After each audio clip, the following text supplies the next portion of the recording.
আসসালামু আলাইকুম নুরে আলম। সালামু কেমন আলাইকুম। ওয়ালাইকুম সালাম নুরে আলম, কেমন আছেন আপনি?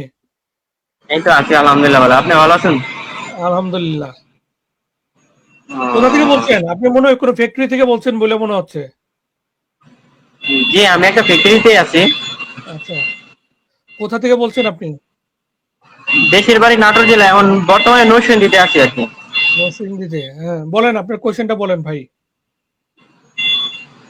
কোশ্চিনটা হলো যে, একটা প্রশ্ন ছিল হলো, হুম ইলেকট্রিশিয়ানের যে ইয়াগুলো দেখাইলাম, আমি আপনার পেজ ফলো করি অবশ্য, ইলেকট্রিশিয়ানের যে বিষয়গুলো আর কি। হুম এখন কি একটা প্রশ্ন ছিল, ওটা হচ্ছে RCIC, এটা যেটা আছে আর কি। হুম এটা তো এদের সাথে যোগাযোগ করতে গেলে দেখা যায় যে অনেক ইয়া করে আর কি, মানে অনেক ধরনের রুলস ফলো করতে হয় আর কি। তারপর অনেক বাজেটও চাই দেখলাম বাংলাদেশে। এটাই। শুনেন, আরসিআইসি এরা কি, এই যে একটু আগে আমি এক ভাইকে বলতেছিলাম যে অনেকে আমার কমেন্ট লেখে যে ভাইয়া আপনাকে, আপনি এত কিছু জানেন, আপনার এত অভিজ্ঞতা, আপনি নিজে তো একজন আরসিআইসি হয়ে যেতে পারেন, হ্যাঁ, ইমিগ্রেশন কনসালটেন্ট হতে পারেন, আমাদের মতো মানুষদেরকে আপনি হেল্প করতে পারেন। আরসিআইসি হতে হলে আমাকে 1 বছর একটা কোর্স করতে হবে। হ্যাঁ, তারপরে কোর্স করার পরে ওই পরীক্ষা পাস করার পরে তারপরে আমাকে আবার আরসিআইসির জন্য, লাইসেন্সের জন্য পরীক্ষা দিতে হবে। সেই পরীক্ষা পাস করার পরে তারপরে আমি লাইসেন্স পাবো। আমি একটা ফুল টাইম জব করি, আমার সংসার আছে, সংসার দেখাশোনা করতে হয়, হ্যাঁ, আপনাদের জন্য কন্টেন্ট তৈরি করি, তারপরে লেখাপড়া করা, ওই সময়টা পাওয়া যায় না। তার ফলে আমার আরসিআইসি করাটা সম্ভব হয় না। হ্যাঁ, এরকম অনেকেই আছেন, আপনারা হয়তো অনেকেই চিনেন, কিন্তু তারা আরসিআইসি না। কিন্তু এই যে দেখেন, আরসিআইসি হইতে হলে তাকে অনেক অনেক ইয়া কাঠখড় পুরাইতে হয়, তারপর আরসিএসসি হয়, গভর্নমেন্টের লাইসেন্স পায়। হ্যাঁ, এটা তখন সেটাকে ফুল টাইম পেশা হিসেবে নেয়। একজন মানুষ যদি ওই আরসিএসসিটাকে তার পেশা হিসেবে নেয়, ওইটা যদি তার ইয়া হয়, রুটির মাধ্যম হয়, তাহলে তো সে পয়সা নিবেই। আপনি একজন লয়ারের কাছে যান না, বাংলাদেশের একজন লয়ারের কাছে যান, আইনজীবীর কাছে যান, কোনো আইনের পরামর্শ নিতে নিলে তো সে আপনার কাছে ফি চেয়ে বসে, তাই না? হ্যাঁ, আপনি কোর্টে গেলেন, তার নিয়ে কোর্টে হ্যারিং না হইলেও আপনাকে তাকে পয়সা দিতে হয়। হ্যাঁ, অতএব এটা ওদের যেহেতু রুটি, হ্যাঁ, ওইটার জন্য ওরা চার্জ নিবেই, ওদের সঙ্গে কথা বলার চার্জ নিবেই। এখন এটা কিছু করার নাই। আপনি এই জন্যই তো আমরা কন্টেন্ট গুলো তৈরি করি ফ্রি। আপনাকে ফ্রি কন্টেন্ট দেখা আপনি বুঝেন যে আপনি যোগ্য কিনা, আপনাকে কি করতে হবে, এগুলো সবকিছু যখন ক্লিয়ার হয়ে যাবে, তখন আরো যদি কোনো কোয়েশ্চেন থাকে, ক্রিটিক্যাল কোনো কোয়েশ্চেন থাকে, তখন একজন আরসিএসসি এর কাছে যান। আরসিআইসি কাছে যাওয়ার আগে আপনি নিজেকে আগে ডেভেলপ করেন, নিজেকে আগে জানেন যে আপনি আসলে যোগ্য কিনা কেনার জন্য। আপনার কি কি জিনিস জানা দরকার সবগুলো আগে জেনে নেন। জেনে নিয়ে তারপরে যান। এখন যদি আপনি সিম্পল জিনিস তাদের সঙ্গে কথা বলতে চান, তাহলে তো ওইটা আপনার জন্য কাজে আসবে না, আপনার পয়সা নষ্ট হবে।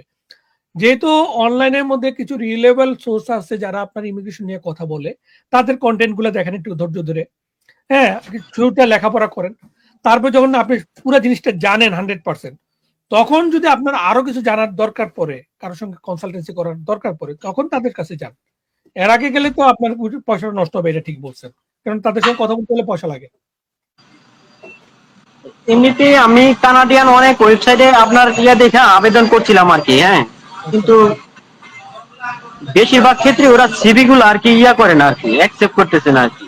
হ্যাঁ, আমি শুনেন, আপনি তো যেহেতু ইলেকট্রিশিয়ান, আপনি হ্যাঁ, ইলেকট্রিশিয়ানে আমার ডিপ্লোমা করা আছে।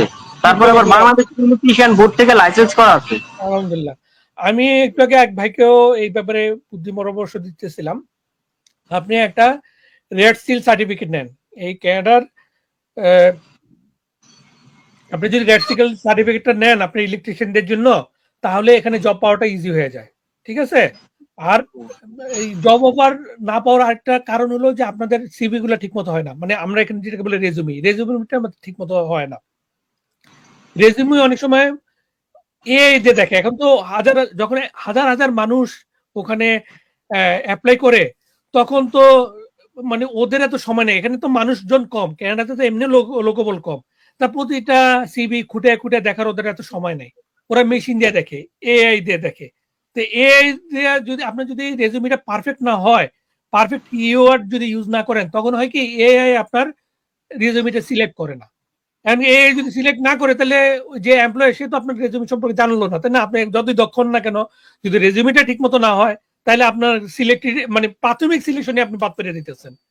অতএব কিভাবে রেজুমে তৈরি করলে এআই আপনার রেজুমেটা পিক করবে, এই নিয়ে আমার কিছু ভিডিও আছে, আপনি এগুলো দেখার চেষ্টা করেন। আরো অনেকের ভিডিও আছে।